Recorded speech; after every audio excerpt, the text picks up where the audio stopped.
Je suis Meshak Nakanyenge, coordinateur national de l'organisation IPDDHE, qui est Union pour la promotion, la défense des droits humains et de l'environnement, dont le siège social se trouve à Goma, Nord Kivu, à l'est de la République démocratique du Congo. Nous avons déjà exécuté une dizaine de projets, mais présentement nous avons 5 projets que nous sommes en train de mettre en œuvre. Il y a un projet avec le Programme alimentaire mondial où nous travaillons sur l'alphabétisation et AGR avec l'objectif de relever les niveaux socio-économiques des femmes au sein de nos communautés, en particulier en territoire de Rutshuru, Masisi et Nyiragongo. Nous avons un autre projet avec Pax Christi International ayant pour objectif de faire de la jeunesse congolaise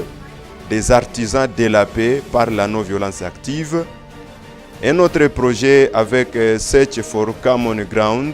c'est un projet de dialogue démocratique où nous visons l'aspect résolution des conflits fonciers. Nous mettons aussi en œuvre un autre projet qui est presque similaire à celui de Pax Christi International,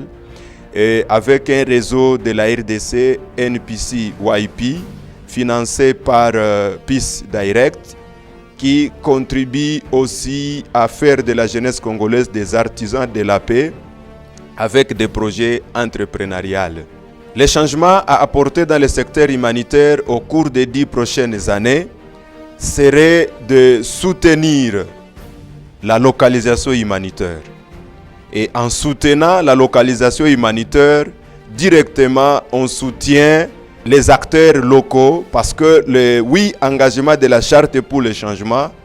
veille à promouvoir les initiatives locales et à booster les acteurs humanitaires de l'Afrique subsaharienne à être à la hauteur de contribuer à leur propre développement et avoir des capacités dignes de répondre efficacement à toute urgence et à tout besoin humanitaire.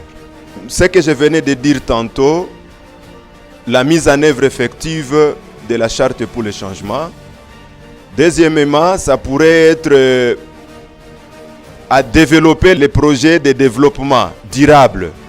Troisièmement, à développer aussi les projets de résilience communautaire. Parce que quand nous travaillons sur les projets de résilience communautaire, cela nous permet à développer les capacités locales et à rendre plus résilients les acteurs locaux, les communautés locales qui s'attendent toujours à l'assistance humanitaire, mais avec l'aspect de la résilience et des projets de développement durable, ils arrivent au niveau de s'auto-prendre en charge, de s'auto-promouvoir, et cela permet à ce que l'humanitaire puisse changer ses interventions et développer ce que réellement les acteurs locaux attendent des interventions humanitaires. La localisation humanitaire permet à ce que les acteurs locaux soient pris en compte, les capacités locales soient prises en compte et ça brise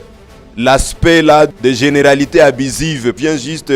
briser un peu une bonne communication entre les acteurs locaux, les donateurs et les partenaires, dans le sens où nous trouvons par exemple 2 ou 3 organisations qui ont abusé de leurs engagements et quelques donateurs, quelques partenaires disent directement que toutes les organisations de l'Afrique subsaharienne ne sont pas sérieuses, pendant que cela n'est pas le cas. Donc la localisation humanitaire vient contribuer à booster les capacités locales et à les rendre aussi responsables de ce dont ils sont appelés à faire pour le bien-être communautaire. Aux membres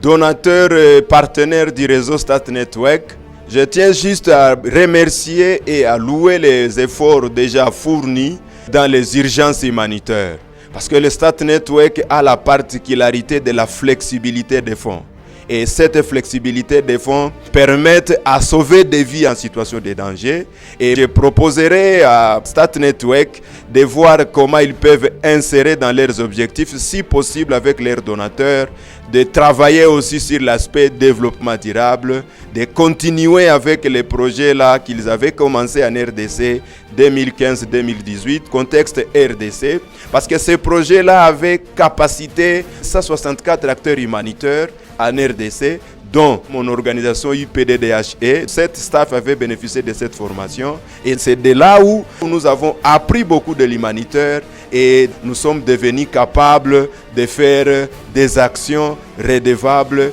des actions de qualité et des actions dignes d'apporter un appui direct aux bénéficiaires en situation de vulnérabilité.